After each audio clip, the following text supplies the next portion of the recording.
Welcome to Gate Academy plus. I hope आप बहुत अच्छे होंगे अभी तक। इसके पहले मैंने आपको जो बताया था, हमने यहाँ पर देखा था, हमने मोमेंट डिस्ट्रीब्यूशन मेथड जो होता है, ठीक है, उसको हमने बहुत अच्छे से क्या किया था, डील कर लिया था। उसमें हमने देखा था कि हमने बहुत सारी चीज़ों के बारे में बात किया था। पहले हमने बेसिक कंसेप्ट्स के बारे में बात किया था, जैसे कि आपके पास स्टिफनेस हो गया, कैरी ओवर मोमेंट हो गया, ठीक है, आपके पास डिस्ट्रीब्यूशन फैक्टर हो गए, फिर उसके बाद मोमेंट डिस्ट्रीब्यूशन टेबल हो गए। ऐसे टाइप के बारे में हमने काफ़ी सारी चीज़ों के बारे में हमने गो थ्रू किया था, और उसके बाद हमने काफ़ी सारे क्वेश्चंस को भी हमने क्या किया था, डील किया था। फिर नेक्स्ट वीडियो में मैंने आपसे बात की थी इफेक्ट ऑफ सेटलमेंट के बारे में, सिंकिंग के बारे में मैंने बात की थी कि कोई भी सपोर्ट अगर आपके पास सिंक हो गया, सेटल हो गया, तो उसके कारण क्या हो जाएगा, उसके कारण जो इफेक्ट्स आएंगे, जो मोमेंट्स में जो चेंजेस आएंगे फिक्स्ड एंड मोमेंट्स में, उसको आपको कैसे कैसे क्या करना है, आपको अप्लाई करना है, कैसे कैसे आपको समझना है, ठीक है। तो मोमेंट डिस्ट्रीब्यूशन हमने अच्छे से वहां पे पढ़ लिया था। नेक्स्ट मैं बात करूंगा किसके बारे में आपसे, मैं बात करूंगा आपसे स्लोप डिफ्लेक्शन मेथड के बारे में, ठीक है। स्लोप डिफ्लेक्शन मेथड भी क्या है आपके पास, डिस्प्लेसमेंट मेथड का ही एक पार्ट है, ठीक है। मैंने आपको शुरू में बता दिया था डिस्प्लेसमेंट मेथड का ही एक पार्ट होता है। इसमें बस क्या हो जाएगा, जो सेम क्वेश्चन आपने जो मोमेंट डिस्ट्रीब्यूशन मेथड से आपने जिसको सॉल्व किया था, उसी सेम क्वेश्चन को आप किससे भी सॉल्व कर सकते हो, आप स्लोप डिफ्लेक्शन मेथड से भी क्या कर सकते हो, आप सॉल्व कर सकते हो। बट उसमें होगा क्या, आपके पास चीजें सेम है, उसमें भी आपके पास अननोन्स क्या आते हैं, डेल्टा और थीटा, आपके पास जो डिस्प्लेसमेंट होते हैं उसको हम क्या रखते हैं, अननोन रखते हैं। यहां पर भी आपके पास क्या रहेगा, जॉइंट डिस्प्लेसमेंट क्या हो जाएगा, यहां पर अननोन हो जाएगा। लेकिन वहां पर हम कैसे करते थे, वहां पर हम मोमेंट डिस्ट्रीब्यूशन टेबल के थ्रू हम क्या करते थे, कोई भी क्वेश्चन को हम क्या करते थे, कोई भी स्ट्रक्चर को हम एनालाइज करते थे। यहां पर हम क्या करेंगे, टेबल के अकॉर्डिंग हम यहां पर नहीं चलेंगे, यहां पर हम किसके अकॉर्डिंग चलेंगे, हम यहां पर लिखेंगे इक्वेशंस, ठीक है। कौन सा इक्वेशन लिखेंगे, हम लिखेंगे स्लोप डिफ्लेक्शन इक्वेशन लिखेंगे, और उसके कारण आपके पास कैसे कैसे वहां पर आप अप्रोच करते जाओगे कोई भी क्वेश्चन के लिए, तो वहां से हम कैसे करेंगे, उसको डील करते हुए चलेंगे, ठीक है। तो ये भी आपके पास डिस्प्लेसमेंट मेथड का ही पार्ट है। आप चाहें तो एदर आप मोमेंट डिस्ट्रीब्यूशन मेथड से भी आप सॉल्व कर सकते हो। अगर आपके पास कोई पर्टिकुलर टाइप का क्वेश्चन आया, आप चाहो तो वो सेम क्वेश्चन को आप किसके थ्रू भी सॉल्व कर सकते हो, आप स्लोप डिफ्लेक्शन मेथड के थ्रू भी सॉल्व कर सकते हैं, ठीक है। तो कॉम्पिटिटिव में तो आपसे कोई पूछेगा नहीं कि इस मेथड को लगा के आप आंसर बताओ, उनको तो सिर्फ किससे मतलब है, आपको आंसर देने से मतलब है। तो उस केस में चाहे आप ईएस दे रहे हो, चाहे आप गेट का एग्जाम दे रहे हो, चाहे आप कोई भी आप असिस्टेंट इंजीनियर जेई का पेपर दे रहे हो, तो उस केस में आप चाहो तो आप ये वाला मेथड लगा लेना, या फिर आप चाहो तो अभी इसके पहले जो मैंने बताया वो वाले मेथड लगा के आप जो भी आपको वैल्यू चाहिए, जो भी आपको आंसर चाहिए, आप कोई भी मेथड से आप सॉल्व कर सकते हो। लेकिन अगर आप यूनिवर्सिटी में अगर आप अभी हैं, ठीक है, और आपके पास यूनिवर्सिटी में क्वेश्चन में बोला कि use slope deflection method to analyse the particular kind of structure, तब आप मोमेंट डिस्ट्रीब्यूशन से सॉल्व नहीं कर सकते। आप किससे सॉल्व करेंगे, पर्टिकुलर जो मेथड आपको बोला गया है, आपको उसी मेथड से आपको सॉल्व करना पड़ेगा। समझ में आया? तो यहां पर आपके पास डिफरेंस आ जाएगा, समझ में आया? तो कॉम्पिटिटिव में आपके ऊपर है, आप चाहो तो आपको जो भी मेथड आपको कंफर्टेबल लग रहे हैं आप वाले मेथड से कर सकते हो। लेकिन यूनिवर्सिटी या फिर मान लीजिए आप कोई कन्वेंशनल एग्जाम दे रहे हैं, ठीक है, ईएस का या एसएससी का अगर कन्वेंशनल एग्जाम दे रहे हैं और वहां पर आपको बोला गया कि use this particular method, then you have to use that particular method only, ठीक है। तो चलिए अपन स्टार्ट करते हैं यहाँ पर स्लोप डिफ्लेक्शन मेथड। तो यहां पर मैं सबसे पहले बात करूंगा डेफिनेशन। हम बात करेंगे यहां पर कि मेथड के बारे में। तो सबसे पहले मैं आपको बता देता हूं कि जो स्लोप डिफ्लेक्शन मेथड है, इट वाज डिराइव्ड बाय या फिर it was given by G.A. Manesar, ठीक है। ये हमारे जो साइंटिस्ट का नाम था जिन्होंने ये वाले मेथड को कॉइन किया था, उसका नाम क्या है, G.A. माने, ठीक है। Here the joint displacement, that is displacement क्या क्या होता है आपके पास होता है या तो स्लोप या फिर डिफ्लेक्शन, ठीक है। Here the joint displacements are taken as unknown,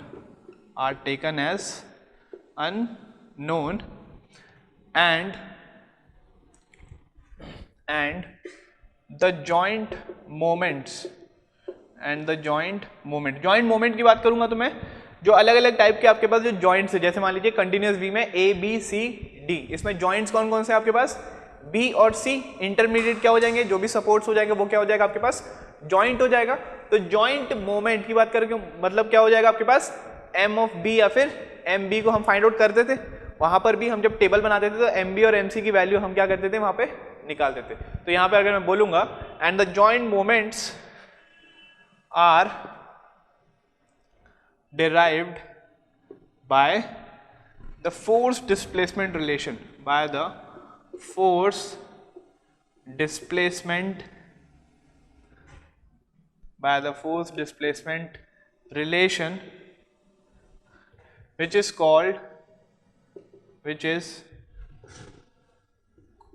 as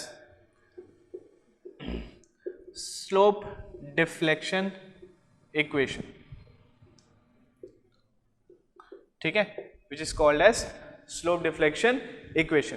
तो यहां पर मैं क्या बोल रहा हूं, यहां पर भी आपके पास जो अननोन हमने जो रखे हैं वो किसको हमने मान लिया है, थीटा और डेल्टा को। इसके पहले में भी हमने डिस्ट्रीब्यूशन में भी आप इसी तरीके से चलते थे। और यहां पर जब आप मोमेंट्स को जब आप फाइंड आउट करेंगे जॉइंट मोमेंट्स को, तो आप किसकी हेल्प से करेंगे, आप स्लोप डिफ्लेक्शन इक्वेशन की हेल्प से आप क्या करेंगे, आप इसको फाइंड आउट करेंगे। समझ में आया? तो यहां पर जो बेसिक जो डिफरेंस आएगा स्लोप डिफ्लेक्शन मेथड और मोमेंट डिस्ट्रीब्यूशन मेथड में, वहां पर अप्रोच में डिफरेंस आएगा। अप्रोच में कैसे डिफरेंस आएगा, जैसे कि आपके पास जब हम मोमेंट डिस्ट्रीब्यूशन की बात करते हैं तो वहां पर बेसिकली हम क्या करते हैं, हम वहां पर टेबल के थ्रू हम क्या करते हैं, सॉल्व करते हैं। हम एक बड़ा सा टेबल बनाएंगे, सारे मोमेंट्स को हम लिखेंगे जो भी आपके पास मोमेंट्स आए, और मोमेंट्स को हम क्या करेंगे, बैलेंसिंग करते जाएंगे और कैरी ओवर मोमेंट्स को अपन भेजते जाएंगे उसके फार एंड पे, अगर वो कैसा रहेगा depending on the type of the supports. लेकिन यहां पर हम टेबल के थ्रू हम नहीं जाएंगे, हम यहां पर किसके थ्रू जाएंगे, हम यहां पे थ्रू जाएंगे किसके, इक्वेशंस के थ्रू हम क्या करेंगे, अप्रोच रहेगा हमारा एनालाइज करने का कोई भी टाइप के स्ट्रक्चर को। समझ में आया? तो ये बेसिक डिफरेंस है, वहां पर अप्रोच की बात कर रहा हूं, ठीक है। तो यहां पर इक्वेशंस के थ्रू जाएंगे, और वो इक्वेशंस क्या होगा मैं आपको पूरी तरीके से डिराइव करके बताऊंगा कि इक्वेशंस जो हम लिखेंगे स्लोप डिफ्लेक्शन का, उसको हमें कैसे जानना है, ठीक है। तो नेक्स्ट अपन बात करते हैं, कुछ मैं यहां पर इंपॉर्टेंट बता रहा हूं नोट, इसको आप लिख लीजिए कि आपके पास इन दिस मेथड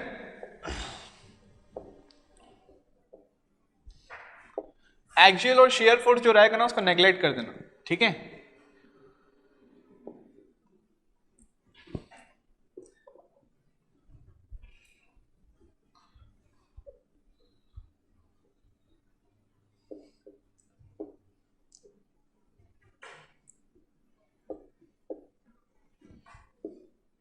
तो यहां पर आपके पास जो सिर्फ जो बेंडिंग मोमेंट के जो इफेक्ट आएगा, ठीक है, जो आपके पास जो बेंडिंग मोमेंट के जो इफेक्ट आएगा,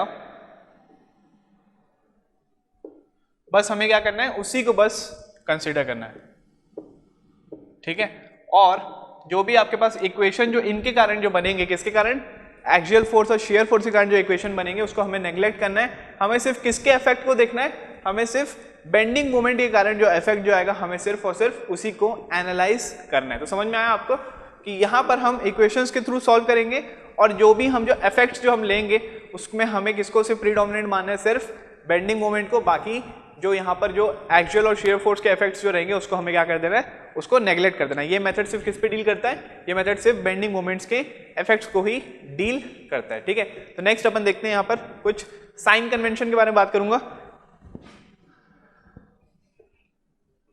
अगर मैं साइन कन्वेंशन के बारे में बात किया, ठीक है, तो यहां पर अलग अलग टाइप में मैं बात करूंगा। जैसे कि फॉर एग्जांपल सबसे पहले अगर मैं जैसे बोला कि मैं किसके बारे में बोल रहा हूं, मैं फिक्स्ड एंड मोमेंट्स के बारे में बात कर रहा हूं। किसके बारे में बात कर रहा हूं मैं, fixed end moments. Fixed end moments आप पढ़ चुके हैं, मैंने ये सब चीजें पढ़ा चुकी है।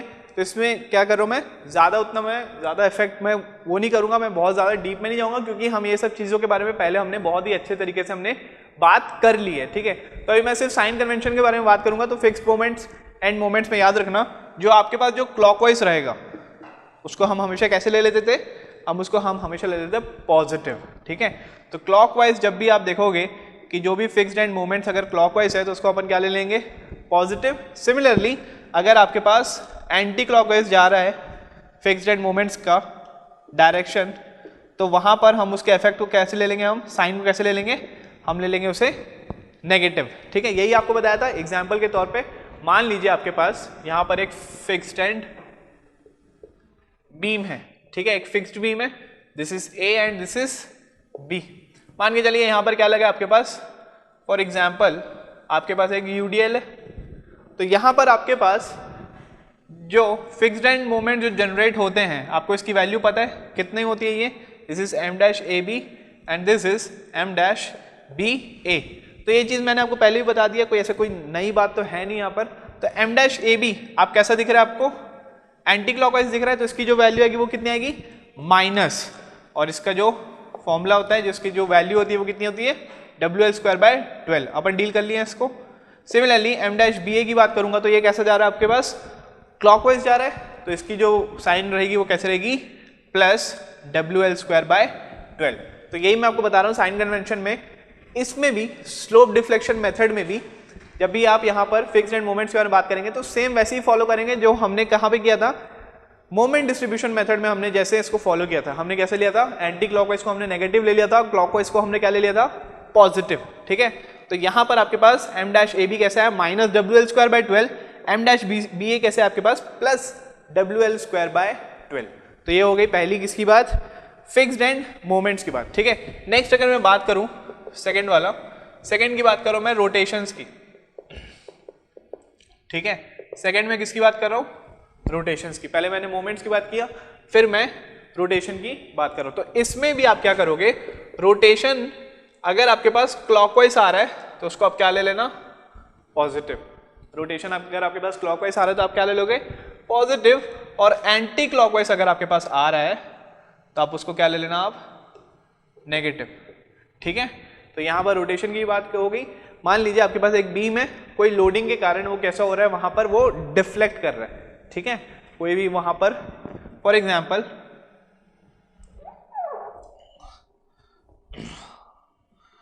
एग्जाम्पल यहां पर आपके पास मान के चलिए आपके पास कुछ ऐसे टाइप का क्या हो रहा है, डिफ्लेक्शन आ रहा है एग्जाम्पल के तौर पे। तो ये यहाँ पर ये कैसे आ रहा है, ए में आपके पास जो रोटेशन आ रहा है वो कैसे आ रहा है, आपको कैसे दिख रहा है, वो क्लॉकवाइज दिख रहा है। This is what, this is going clockwise, theta A. तो इसको आप कैसे ले लोगे, इसको आप ले लोगे पॉजिटिव। लेकिन अगर मैं यहाँ थीटा बी की बात करूंगा तो ये कैसे जा रहा है आपके पास, ये नेगेटिव जा रहा है, आई मीन ये कैसा जा रहा है, एंटी क्लॉकवाइज। तो आप इसको थीटा बी को कैसे मान लेना, इसको आप मान लेना नेगेटिव। क्लियर है। तो ये आपके पास क्या हो गया, रोटेशन की बात कर लिया कि क्लॉकवाइज को आप क्या रखोगे, पॉजिटिव, और एंटी क्लॉकवाइज को आप क्या रखोगे, नेगेटिव, ठीक है। ये नॉर्मल बेसिक से एक चीज बता दी आपको। थर्ड, इसके बाद अगर मैं बात करूं तो किसके बारे में बात करूंगा, मैं बात करूंगा डिस्प्लेसमेंट की, ठीक है। डिस्प्लेसमेंट मतलब डेल्टा की बात करूंगा,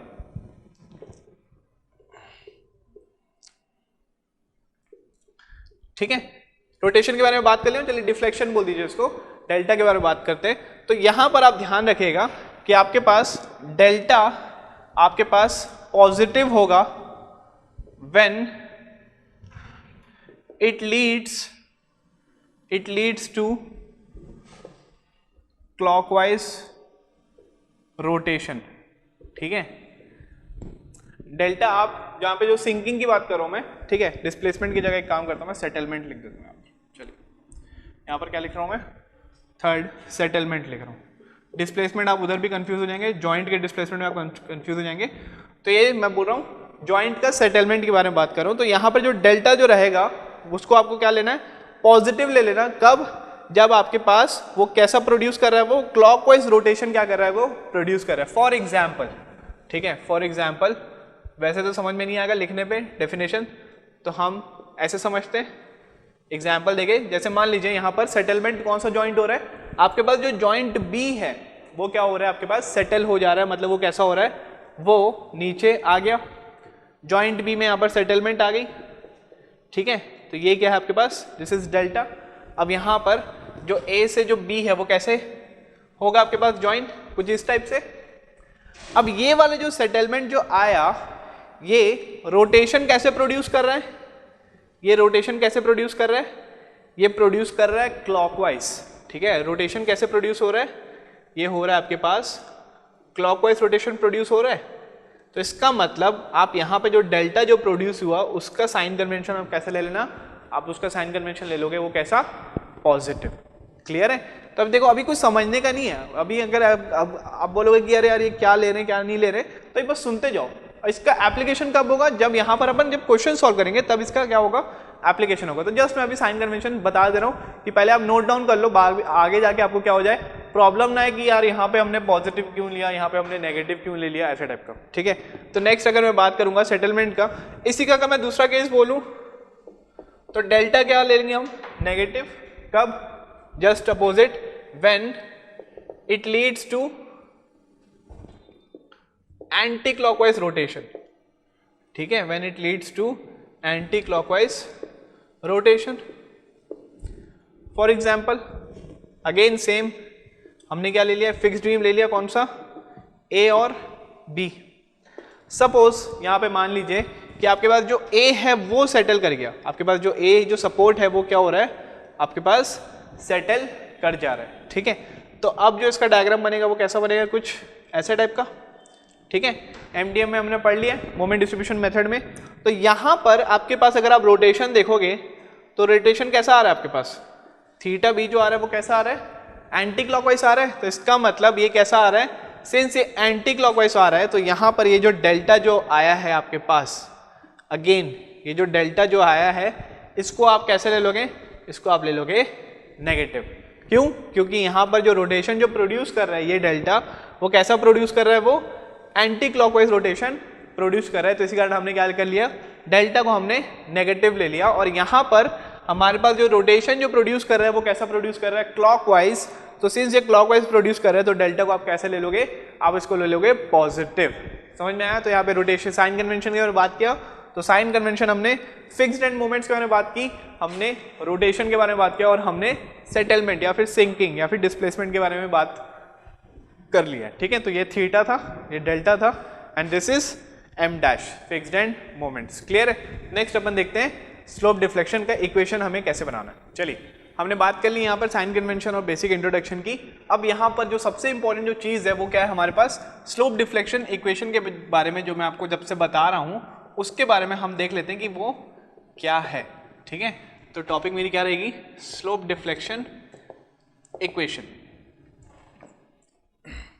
क्लियर है। अब ये इक्वेशन कैसे डिराइव होता है, क्या क्या इफेक्ट्स के कारण इसमें डेरिवेशन में यहाँ पर हम कंसीडर करेंगे, तो वो सारे इफेक्ट्स के बारे में भी मैं आपको क्या करूँगा यहाँ पर डिटेल में हम उसमें बारे में बात करते हैं। ठीक है, तो सबसे पहले डेफिनेशन के बारे में थोड़ा अगर मैं बताऊं तो चलिए कंसीडर कर लेते हैं हम, considering a continuous beam where AB are the intermediate supports,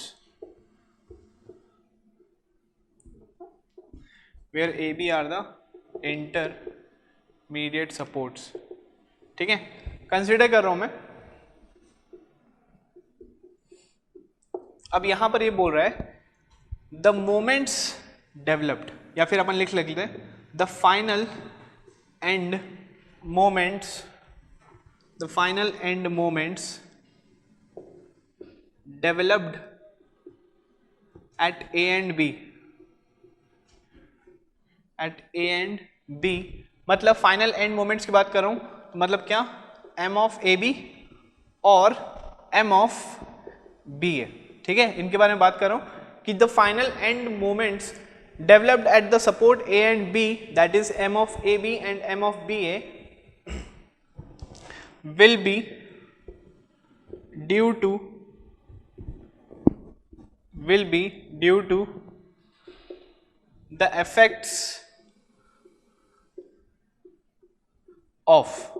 ठीक है, तो यहां पर ये बात कर रहा है कि जैसे मान लीजिए आपके पास एक कंटिन्यूअस स्पैन है। ठीक है, कंटिन्यूअस एक बीम है, उसमें क्या हो रहा है आपके पास, ए और बी क्या है आपके पास, एक इंटरमीडिएट सपोर्ट है। मान के चलिए आपके पास क्या है, आपके पास एक ऐसे करिए क्या है, एक कंटिन्यूअस आपके पास क्या है, बीम है, जिसमें मैं बोल रहा हूं कि ये क्या है आपके पास, ए और बी क्या है आपके पास, एक इंटरमीडिएट सपोर्ट है। ठीक है, तो सिमिलरली मान के चलिए यहाँ पर आपके पास कुछ लोडिंग आई होगी, ऐसी मैं ले रहा हूँ, कुछ लोड आया होगा, इनके कारण क्या होगा, अब इनके कारण डिफ्लेक्शन तो आएगा, स्लोप और डिफ्लेक्शन इनके कारण क्या होगा, प्रोड्यूस होगा। तो ये मान लीजिए आपके पास ये कुछ आपके पास क्या आ गया, ऐसे टाइप का आपके पास ये डिफ्लेक्शन कर्व यहाँ पर आ चुका है, ठीक है। अब मैं बोल रहा हूँ कि ये वाले जो इंटरमीडिएट जो सपोर्ट है ना ए और बी, इसका मैं आपको बोल रहा हूँ कि मुझे यहाँ पर इनके जॉइंट के मुझे क्या चाहिए, मोमेंट चाहिए। कौन से, फाइनल एंड मोमेंट चाहिए। तो मतलब मुझे किसके बारे में बात कर रहा हूँ मैं, एम ऑफ ए बी के बारे में बात कर रहा हूँ और एम ऑफ बी ए के बारे में बात कर रहा हूँ।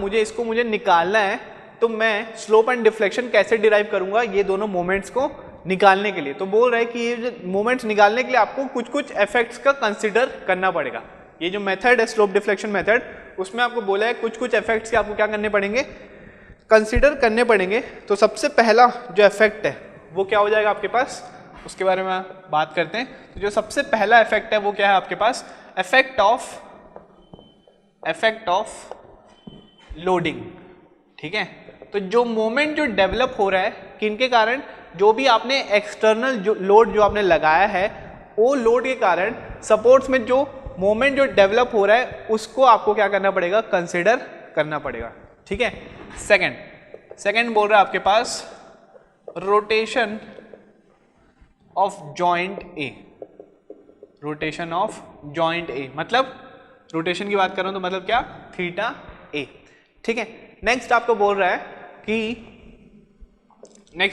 कि जो स्लोप जो आ रहा है ए पॉइंट पे, उसके लिए जो मोमेंट जो लग रहा है वहां पर, ठीक है, जो मोमेंट जो लग रहा है किसके लिए, जिसके कारण स्लोप आ रहा है, वो वाले मोमेंट के इफेक्ट को भी आपको क्या करना है, यहां पर कंसिडर करना है, ठीक।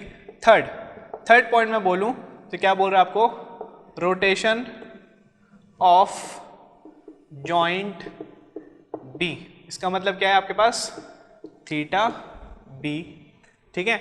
तो जो बी पॉइंट पे जो मोमेंट जो लगेगा जिसके कारण क्या डेवलप हो रहा है आपके पास, थीटा बी, मतलब रोटेशन आ रहा है, उस वाले मोमेंट को भी आपको कंसिडर करना है। And at last effect of settlement of support, effect of what, settlement of support, ठीक है। तो इसके कारण अगर कोई सपोर्ट सिंक कर गया तो उसमें भी आपके पास मोमेंट डेवलप होते हैं। मैंने आपको बताया था कितने, अगर मान लीजिए ए बी आपके पास क्या है, एक फिक्स्ड बीम है और उसमें बी जो सपोर्ट है वो क्या हो जा रहा है, नीचे वो हो रहा है, सिंक हो जा रहा है। तो फिक्स्ड एंड मोमेंट डेवलप होते थे कितना, -6EI delta upon L square. तो वो वाला जो मोमेंट आएगा उसको भी आपको क्या करना है, कंसिडर यहाँ पर करना पड़ेगा, ठीक है। तो आपको ये बोल रहा है कि जब आप यहाँ पर एम ए बी और एम बी ए निकालोगे, जब आप मोमेंट निकालोगे तो आपको यहाँ पर ये चार चीज़ों के इफेक्ट्स को क्या करना है, आपको कंसिडर करना पड़ेगा। कौन कौन सा, इफेक्ट ऑफ एक्सटर्नल लोडिंग, उसके कारण आपके पास जो मोमेंट जो जनरेट हो रहा है वो, रोटेशन ऑफ जॉइंट ए, मतलब स्लोप जब आपके पास ए पॉइंट पे आ रहा है तो जो मोमेंट जो लग रहा है जिसके कारण आपके पास स्लोप आ रहा है ए पॉइंट पे, उसको आपको कंसिडर करना पड़ेगा। सिमिलरली आपके पास जो जॉइंट बी में आपके पास स्लोप आ रहा है तो उसके कारण जो मोमेंट जो डेवलप हो रहा है या फिर वो मोमेंट के कारण यहाँ पर आपके पास स्लोप आ रहा है, उसके भी इफेक्ट को क्या करना पड़ेगा, आपको कंसिडर करना पड़ेगा। सिमिलरली आपके पास सेटलमेंट ऑफ सपोर्ट, कोई भी सपोर्ट आपके पास सिंक कर जा रहा है तो उसके कारण आपके पास जो मोमेंट जो डेवलप कर रहा है वो सारे मोमेंट को भी आपको कंसिडर करके आपको क्या निकालना पड़ेगा, आपको फाइनल एंड मोमेंट निकालना पड़ेगा at A and B point. Clear है। तो यहां पर ये चारे इफेक्ट्स को आपको निकालना पड़ेगा और फाइनली हमें क्या करना है, by using superposition theorem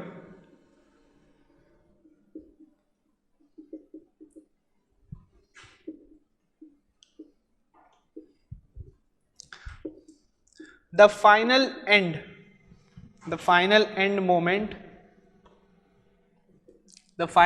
moment that is MA and MB will be the summation of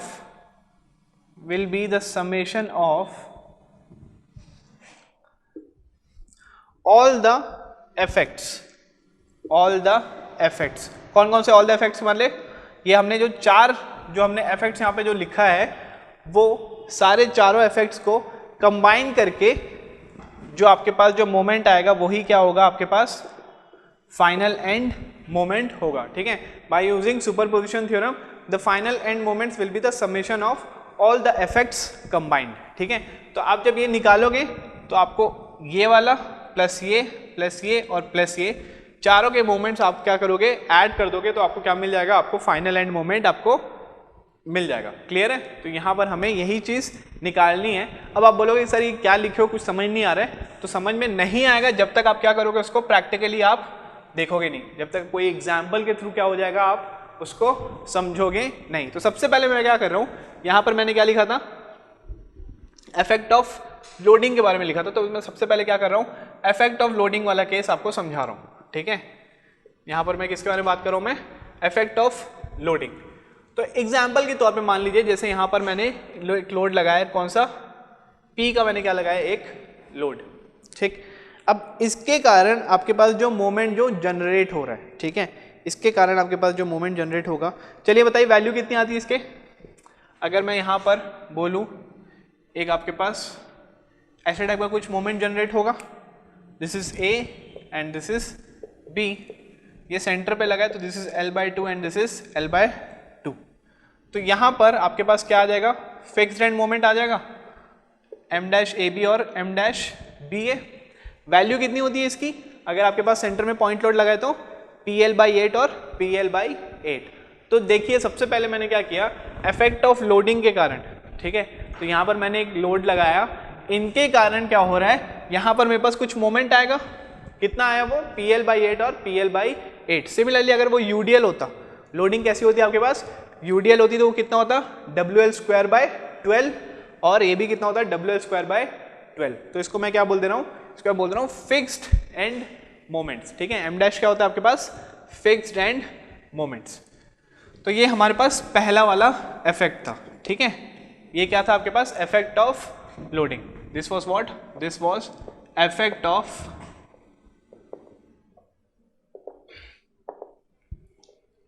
loading, first case. Second case में क्या बोल रहे हैं आपको, rotation of joint A, effect of rotation कौन से कारण, जॉइंट ए के कारण, दैट इज θ A।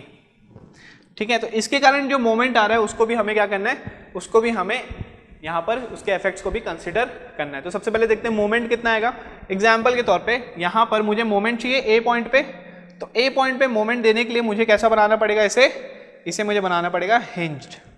ठीक है, मुझे इसको कैसे बनाना पड़ेगा, मुझे इसे बनाना पड़ेगा हिंज, या फिर आप इसको रोलर समझ लो, जो भी आप समझ लो। तो यहाँ पर अगर मैं बोलूँ, देखो मैं फिक्स्ड अगर रखा, अगर मैं इसको फिक्स भी बनाया तो फिक्स्ड वाले में कभी स्लोप आता है क्या, स्लोप नहीं आएगा। तो सिंस मुझे यहाँ पे स्लोप चाहिए, तो इसी कारण मैं इसको कैसा बनाया हूँ, मैं इसको बनाया हूँ हिंज सपोर्ट दे दिया हूँ। ठीक है, सो this is A and this is B। अभी आपको मैं समझाया था। ठीक है, चलिए हिंज की जगह इसको रोलर समझ लिया अगर आपको कंफ्यूजन हो रहा है तो। ठीक है, जैसे मान लीजिए ये आपके पास रोलर सपोर्ट है। ठीक, तो यहाँ पर आपको क्या चाहिए, यहाँ पर आपको चाहिए रोटेशन। ठीक है, यहाँ पर आपको क्या चाहिए, this is rotation of what, θ A। तो यहाँ पर आप मेरे को बताइए θ A की वैल्यू कितनी होती है, आपको मैं बताया था पहले, इसको हमने सॉल्व किया था। θ A की वैल्यू कितनी होती थी, ML/4EI। ठीक है, θ A की वैल्यू कितनी थी, ML/4EI। मैंने आपको पढ़ाया हुआ है पहले प्रॉपर्टी कैंटिलीवर में, अच्छे से आपको ये समझाया हुआ था कि कितना यहाँ पर रोटेशन की वैल्यू यहाँ पर कितना आती है। ठीक है, तो सिमिलरली अगर मैं यहाँ पर मोमेंट की बात करूंगा, अगर यहाँ पर मैं मोमेंट की बात करूंगा तो मोमेंट कितना हो जाएगा, 4EI/L into what, into θ A। ठीक है, मतलब A पॉइंट पे आपके पास जो मोमेंट आएगा वो कितना आ जाएगा, 4EI/L इंटू θ A। मतलब यहाँ पर अगर मैं मोमेंट लगाया, अगर मैं यहाँ पर मोमेंट लगाया तो वो वाला A पॉइंट पे मोमेंट कितना हो जाएगा, 4EI θ A/L। क्लियर है, ये कितना आया, 4EI θ A/L। अब यहाँ पर आप मेरे को बताइए कि अगर आपके पास ये फिक्स्ड, यहाँ पर आपने मोमेंट लगाया 4EI θ A/L, फार एंड कैसा दिख रहा है आपको, फिक्स सपोर्ट दिख रहा है आपको, फार एंड कैसा दिख रहा है, फिक्स सपोर्ट। तो ये वाला जो मोमेंट है इसके कारण यहाँ पे कुछ मोमेंट डेवलप होगा, कितना डेवलप होगा, इसका जस्ट हाफ। मतलब आपके पास यहाँ पर M/BA जो जनरेट होगा वो कितना हो जाएगा, जस्ट हाफ। मतलब कितना, 2EI θ A/L। क्लियर है, तो यहाँ पर जब मैं रोटेशन एट A की बात करूंगा, जब मैं रोटेशन एट A की बात करूंगा तो M-AB, चलिए 1 बोल दे रहा हूं मैं, उसकी वैल्यू कितनी आ जाएगी 4EI theta A upon L. ठीक है, ये 4EI कैसे आया, क्योंकि जो थीटा की जो वैल्यू होती थी वो कितनी आती थी इस केस के लिए ml अपॉन 4EI। ठीक है, तो मुझे तो मोमेंट को कंसीडर करना है, सारे मैं किसके इफेक्ट को कंसीडर कर रहा हूं मैं, मोमेंट्स के। तो मोमेंट कितना हो जाएगा 4EI theta A upon L. तो यहां पर मैंने मोमेंट कितने का लगाया 4EI theta A upon L. Since यहां पर मैंने मोमेंट जनरेट किया है तो यहां पर अपने आप डेवलप हो जाएगा कितने का, जस्ट उसका हाफ का कैरी ओवर भेजेगा तो 4 का हाफ कितना हो जाएगा 2EI theta A upon L. Clear. तो m ऑफ AB1 कितना है आपके पास 4EI theta A upon L, और m डैश BA1 ये कितना है आपके पास 2EI theta A upon L. समझ में आया। तो ये कौन सा था आपके पास, ये था केस नंबर 2, जहां पर क्या हो रहा है आपके पास रोटेशन ऑफ, हम कहां पर दे रहे हैं जॉइंट ए पे हम क्या दे रहे हैं रोटेशन। ठीक है, सिमिलरली मैं क्या करूंगा थर्ड में भी क्या करूंगा मैं रोटेशन दूंगा। So this is what, this is rotation of joint B, that is what theta B. Clear है। तो यहां पर मैं क्या कर रहा हूं, सिंस मुझे बी पे मुझे क्या चाहिए, सिंस मुझे बी पे रोटेशन चाहिए तो मैं बी को कैसे बना दे रहा हूं, मैं हिंज बना दे रहा हूं। मतलब उसको मैं कैसे रखूंगा, मैं इसको फिक्स सपोर्ट नहीं दे सकता, क्योंकि फिक्स सपोर्ट की प्रॉपर्टी क्या होती है कि वहां पर स्लोप नहीं आता है। ठीक है, तो ये होगा आपके पास, this is what, this is theta B. ठीक है, अब ये थीटा बी के लिए आपको यहां पर जो मोमेंट जो लगेगी वो सिमिलर वो इसी केस के कारण लगेगी, तो वो कितनी लगेगी यहां पर 4EI theta B upon L. कितना लगेगा वो 4EI theta B upon L. Same case है ना, थीटा कितना होता है आपके पास ml अपॉन 4EI इस केस के लिए, तो m कितना हो जाएगा आपके पास 4EI upon L into theta. तो यहाँ पे थीटा कौन सा है, थीटा बी है, तो यहाँ पर जो मोमेंट आएगा वो कितना आ जाएगा 4EI theta B upon L. Since यहाँ पर आपने मोमेंट लगाया है, फार एंड आपके पास फिक्स्ड है, तो यहाँ पर भी क्या होगा आपके पास एक मोमेंट जनरेट होगा। ठीक है, तो दिस इज ए पॉइंट। तो यहाँ पर जो मोमेंट जनरेट होगा कैरी ओवर वो कितना हो जाएगा जस्ट उसका हाफ। तो this is what, this will be 2EI theta B upon L. इसको गलती से थीटा ए मत कर देना, क्योंकि आप किसके रेस्पेक्ट में निकाल रहे हो, आप इसके रेस्पेक्ट में निकाल रहे हो। So this is what, this is theta B upon L, 2EI theta B upon L. समझ में आया। तो ये आपके पास क्या हो गया, थर्ड कंडीशन हो गई। रोटेशन हमने कहां पर दिया है, रोटेशन एट जॉइंट बी पे दिया है, तो ये आपके पास बी वाला पॉइंट था, बी पे मैंने रोटेशन दिया, थीटा बी आ गया। तो यहां पर मोमेंट कितना आ जाएगा 4EI theta B upon L, उसके कारण जो कैरी ओवर आएगा वो कितना आ जाएगा 2EI theta B upon L. तो अगर मैं यहां की बात करूं,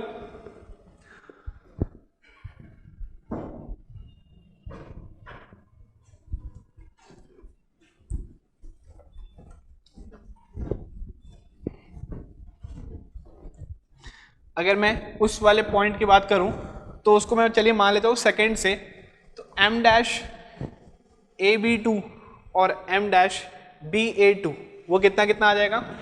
केस कैसा था हमारे पास ये वाला, तो यहां पर जो मोमेंट आ रहा था वो कितना आ रहा था 2EI theta B upon L, this was A and this was B। यहां पर जो मोमेंट आ रहा था वो कितना आ रहा था 4EI theta B upon L. चलिए, तो यहां पर मेरे को बताइए m डैश AB2 और m डैश BA2 वैल्यू कितनी आई है। AB2 की वैल्यू कितनी आ रही है आपके पास 2EI theta B upon L, और BA2 की वैल्यू कितनी आ रही है आपके पास 4EI theta B upon L. तो हमने क्या किया, यहां पर हमने रोटेशन दिया कौन से वाले पॉइंट पे, जॉइंट बी पे। इन केस अगर कोई स्टूडेंट ये वाला वीडियो देख रहे हैं और पहला उन्होंने वीडियो नहीं देखा है, तो मैं सीधी सीधी बात बता रहा हूं कि आपको ये चीज समझ में नहीं आ रही होगी। फ्रॉम द फर्स्ट लेक्चर मैंने आपको यही चीज बोला था कि जो स्ट्रक्चरल एनालिसिस जो है, ठीक है, जो स्ट्रक्चरल एनालिसिस है वो एकदम ज्यादा कैसा सब्जेक्ट है, वो सीक्वेंशियल सब्जेक्ट है। ठीक है, सीक्वेंशियल सब्जेक्ट मतलब ये कि अगर आप इसके पहले के वीडियोस नहीं देखे हो तो ये वाले वीडियोस तो आपको समझ में नहीं आने वाले। ठीक है, सीधी सी बात है। अगर मैं बोलूंगा कि यहाँ पर एक कैरी ओवर वगैरह की जो मैं बात कर रहा हूँ, तो ये मैंने पहले आपको मैंने अच्छे से पढ़ा दिया है। ठीक है, तभी मैं क्या कर रहा हूँ उसका डायरेक्ट मैं क्या कर रहा हूँ यहाँ पर उसका एप्लीकेशन ले रहा हूँ। लेकिन अगर कोई स्टूडेंट अगर ऐसा है कि अरे यार ये मुझे कुछ वैल्यू समझ में ही नहीं आ रही, तो इसका सीधी सीधी बात यह है कि आपने पहले के वीडियोस आपने नहीं देखे हैं, ठीक है। फिर से बता रहा हूँ, structure analysis is a very sequential subject, please do watch the previous videos then come back again and watch it again, तो आपको क्या हो जाएगा, अच्छे से समझ में आ जाएगी चीज़ें, ठीक है। अगर आप डायरेक्ट देख रहे हो, अगर आपको समझ में नहीं आ रहा है, तो please do watch the previous videos, तभी आपको क्या होगा यहाँ पर समझ में आएगा, ठीक है। चलिए, तो हमने क्या किया यहाँ पर, थर्ड वाले इफेक्ट को भी हमने कंसिडर कर लिया। जॉइंट बी पे रोटेशन चाहिए थी, हमें जॉइंट बी पे रोटेशन चाहिए थी, तो हमने जॉइंट बी पे रोटेशन दे दी थी थीटा बी, तो इसके कारण रोटेशन के कारण जो मोमेंट आ रहे थे, हमने वो मोमेंट के इफेक्ट्स को भी हमने कंसिडर कर लिया था। नेक्स्ट जो आ रहा है आपके पास, वो क्या आ रहा है आपके पास, effect of settlement of supports, ठीक है। नेक्स्ट जो आ रहा है वो कौन सा आपके पास, effect of settlement of supports. तो अज्यूम कर लेता हूं मैं, ए बी कैसा आपके पास एक फिक्स्ड बीम है, मैं अज्यूम कर रहा हूं कि ए बी कैसा आपके पास एक फिक्स्ड बीम है और उसमें सेटलमेंट की बात हो रही है।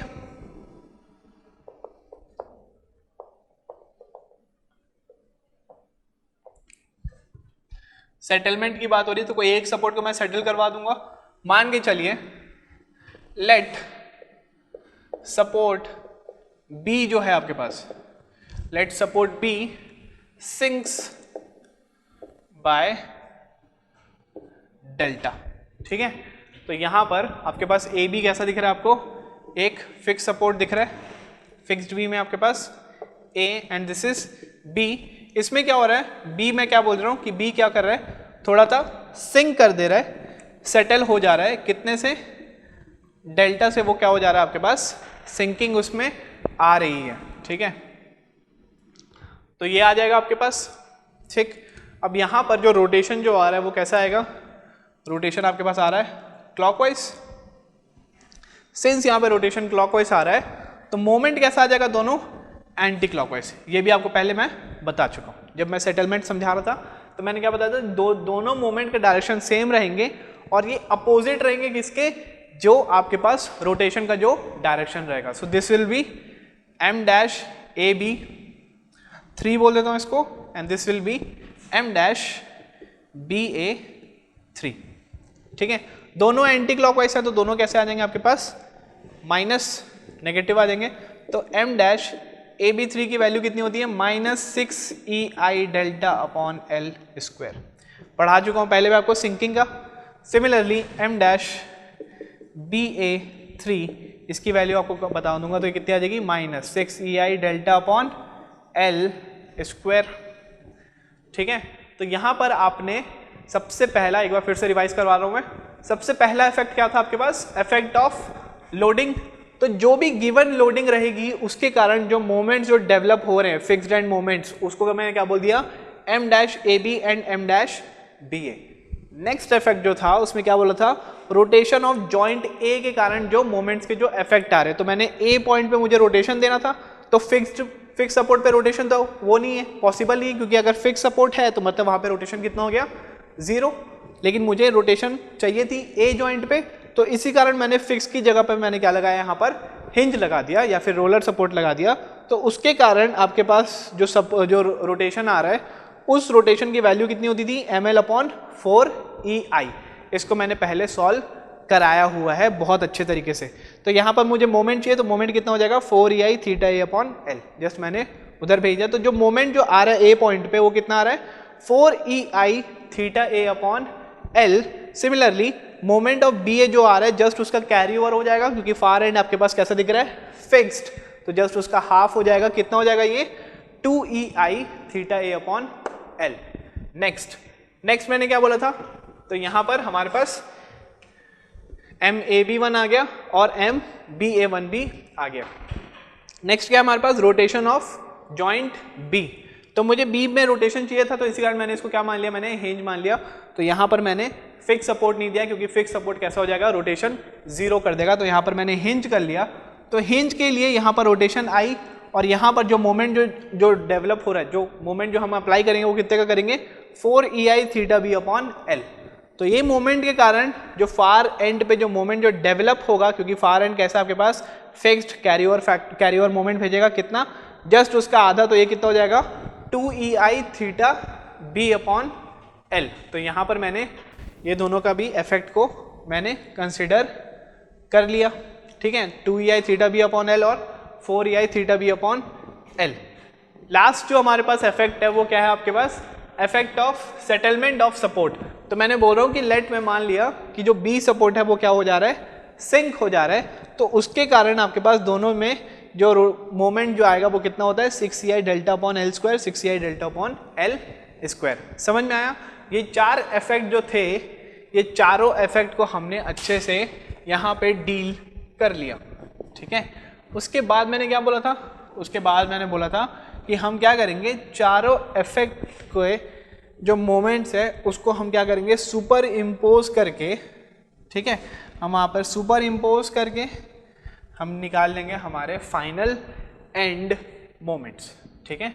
हम क्या करेंगे, हमारे फाइनल एंड मोमेंट्स को हम वहाँ पर कंसीडर कर लेंगे। तो अगर मैं बोलूँ फाइनल एंड मोमेंट्स, किसके बारे में बात कर रहा हूँ मैं, एम ऑफ ए बी के बारे में बात कर रहा हूँ। तो सबसे पहले वाला जो हमारे पास इफेक्ट ऑफ लोडिंग के कारण जो आया था उसको हमने क्या बोला था, M dash of A B, ठीक है। नेक्स्ट वाले सिर्फ ए बी वाले फैक्टर को लेना है आपको, ठीक है। अभी आप क्या निकाल रहे हो, ए बी निकाल रहे हो, तो आप सिर्फ किसको रखोगे, आप सिर्फ ए बी वाले को रखोगे, बी ए को नहीं लोगे, ठीक है। This one is also A B और उसका भी फर्स्ट वन क्या है आपके पास, ए बी। तो ये क्या था आपके पास, इफेक्ट ऑफ एक्सटर्नल लोडिंग के कारण आपके पास जो मोमेंट आ रहा है वो क्या है आपके पास, M dash A B, plus ये क्या आ रहा है आपके पास, M dash A B one. ये जो है आपके पास वो क्या हो रहा है, रोटेशन ऑफ जॉइंट ए के कारण जो मोमेंट आ रहा है उसको हम क्या बोल रहे हैं, M dash A B one, plus rotation of joint B के कारण जो आ रहा है उसको हम क्या बोल रहे हैं, M dash A B two, और सेटलमेंट के कारण, सिंकिंग के कारण जो आपके पास मोमेंट आ रहा था उसको हम क्या बोल रहे थे, M dash A B three, ठीक है। तो यहाँ पर अगर मैं इसको सॉल्व करूँ तो एम डैश ए बी को तो मैं वैसे ही लिख दे रहा हूँ एम डैश ए बी, क्यों, क्योंकि ये तो डिपेंड करता है कि लोडिंग है कैसी। अगर आपके पास पॉइंट लोड हुआ सेंटर पे तो पी एल बाई एट, अगर आपके पास यूडीएल हुआ तो कितना हो जाएगा वो W L square by 12 and W L square by 12। Similarly for different types of loading the different value you will get here, okay, the fixed end moments. Next मैं बात कर रहा हूँ किसकी, M dash A B one, किसके कारण है ये, थीटा ए के कारण जो आपके पास आ रहा था। तो M dash A B one की वैल्यू कितनी है आपके पास, 4EI theta A upon L, कितनी आई थी ये, 4EI theta A upon L, plus M dash A B two, ये किसके कारण आ रहा था आपके पास, रोटेशन ऑफ जॉइंट बी के कारण। तो M dash A B two की वैल्यू कितनी आई थी आपके पास, 2EI theta B upon L, इसकी वैल्यू कितनी आई आपके पास, 2EI theta B upon L, plus M dash A B three, ये किसके कारण आ रहा था आपके पास, सेटलमेंट के कारण। तो यहाँ पर अगर आपके पास बी जो सपोर्ट है वो सेटल हो रहा है तो यहाँ पर M dash A B three की जो वैल्यू आएगी वो कितनी आ जाएगी आपके पास, -6EI delta upon L square. तो यहाँ पर आपके पास जो वैल्यू आ रही है वो कितनी आ रही है, -6EI delta upon L square. तो आपके पास जो फाइनल एंड मोमेंट किसके लिए, ए बी के लिए आपके पास जो आ रहा है वो कितना आ रहा है आपके पास, fixed end moment due to external loading plus rotation of joint A के कारण आपके पास जो मोमेंट आया ए पॉइंट पे, similarly rotation of joint B के कारण जो ए पॉइंट पे जो मोमेंट आया, similarly sinking of support B के कारण आपके पास जो मोमेंट आपके पास जो जनरेट हो रहा है वो। तो ये क्या है आपके पास, this is your final end moment का वैल्यू।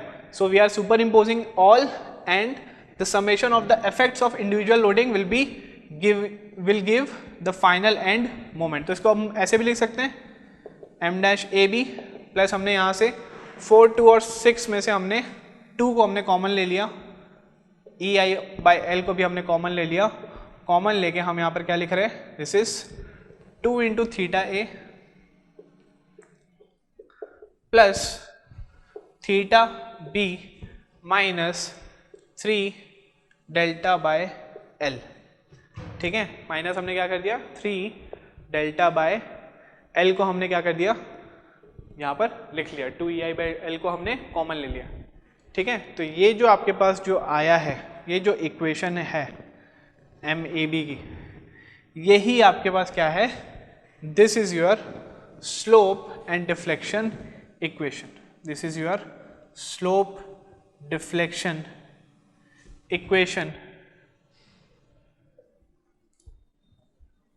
For moment AB। समझ में आया?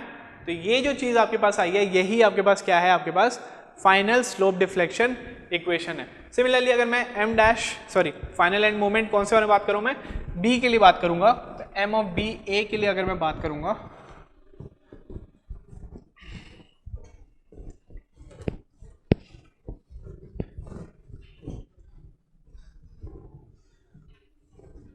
सिमिलरली मैं किसके बारे में बात कर रहा हूं, MBA के बारे में बात कर रहा हूं। तो इसकी जो वैल्यू होगी वो कितनी हो जाएगी, M-BA plus 2EI/L into 2θB plus θA minus 3 delta bye L। इसको भी आप क्या करना, सेम तरीके से सॉल्व करना, M of BA plus M of BA1 plus BA2 plus BA3, और सारे इफेक्ट्स को आप लिखना जो आपने निकाला है, सबको आप देखोगे तो आपके पास कुछ इस तरीके का आपके पास क्या हो जाएगा, इक्वेशन आ जाएगा। तो ये जो है ये क्या आपके पास स्लोप डिफ्लेक्शन इक्वेशन है, किसके लिए, MBA के लिए, ठीक है। सो this is also slope deflection equation, ठीक है। ध्यान रखिएगा हमेशा, अगर आपको डिराइव नहीं करना है तो आप प्लीज इसको बहुत अच्छे से याद कर लीजिएगा। जब भी अगर आप AB के बारे में बात कर रहे हैं, AB के लिए, तो पहले तो आपको AB का क्या निकालना है, फिक्स्ड एंड मोमेंट्स, जो भी आपके लोडिंग के कारण जो भी रहेगा, प्लस 2EI/L हमेशा कॉमन रहेगा। अगर आप AB देख रहे हो, AB, तो पहला वाला टर्म हमेशा क्या रहेगा, A, दूसरा वाला टर्म हमेशा क्या रहेगा, B minus 3 delta bye L। लेकिन अगर आप BA देख रहे हो, तो पहले तो आपको BA का क्या निकालना है, fixed end moments plus 2EI/L। First term क्या है आपके पास, B, तो यहां पर आपके पास फर्स्ट टर्म क्या रहेगा, आपके पास थीटा B। सेकेंड टर्म क्या है आपके पास, A, तो यहां पर आपके पास जो सेकेंड टर्म रहेगा वो क्या रहेगा, theta A minus 3 delta by L। Clear है? तो ये क्या था आपके पास, इसको आपको बहुत अच्छे से याद रखना है, ठीक है। तो अगर आप मोमेंट डिस्ट्रीब्यूशन मेथड अगर आपको अच्छे से नहीं आता, और अगर आपको कोई भी क्वेश्चन को सॉल्व करना है, तो वो टेबल की जगह पे वो आप यहाँ पर क्या रख लीजिए, इक्वेशन आप याद रख लीजिए, ठीक है। तो डिस्प्लेसमेंट मेथड में अगर आप मोमेंट डिस्ट्रीब्यूशन मेथड की तरफ से जा रहे हो, तो आपको टेबल बहुत अच्छे से आना चाहिए। टेबल नहीं आता, कोई आपको डाउट आ रहा है या फिर आपको डिफिकल्ट लग रहा है, तो आपको ये इक्वेशन आपको अच्छे से पता होनी चाहिए, ठीक है। तो आप चाहे वो टेबल से बना लो या फिर आप वो इक्वेशन से सॉल्व करके आप कोई भी क्वेश्चन को आप सॉल्व कर सकते हैं। इसके कुछ 3-4 स्टेप होते हैं, वो मैं आपको बताऊंगा, क्वेश्चन हम डील करेंगे, तो आपको ये वाला भी बहुत अच्छे से आ जाएगा। लेकिन यहाँ पर कैलकुलेशन जो होती है वो थोड़ी सी ज़्यादा होती है। वहाँ पर मोमेंट डिस्ट्रीब्यूशन टेबल जब बनाते हैं, तो वहाँ पर जो कैलकुलेशन होती है वो कंपैरेटिवली क्या होती है, वो ईजी होती है, ठीक है। वहाँ पर आपको पूरे इक्वेशंस हैं, इक्वेशंस के फॉर्म में, तो आपको इक्वेशन को सॉल्व करना पड़ेगा। वहाँ पर ऐसा कोई इक्वेशन वगैरह आएगा नहीं, just you have to get a calculator, और आपको बस देखना है अनबैलेंस मोमेंट कितना है, बैलेंसिंग मोमेंट उतना ही अपोजिट साइन में लगाना है, कैरी ओवर मोमेंट भेजते जाना है और बैलेंस करते जाना है, ठीक है। तो दोनों मेथड में आप प्रिफर कर सकते हो कि आपको कौन सा मेथड आपको ज़्यादा अच्छे से सुटेबल है, आप चाहो तो उसको प्रैक्टिस कर सकते हो। लेकिन इन केस अगर क्वेश्चन में आया कि यूज दिस पर्टिकुलर मेथड, तो फिर आपको करना ही पड़ेगा, ठीक है।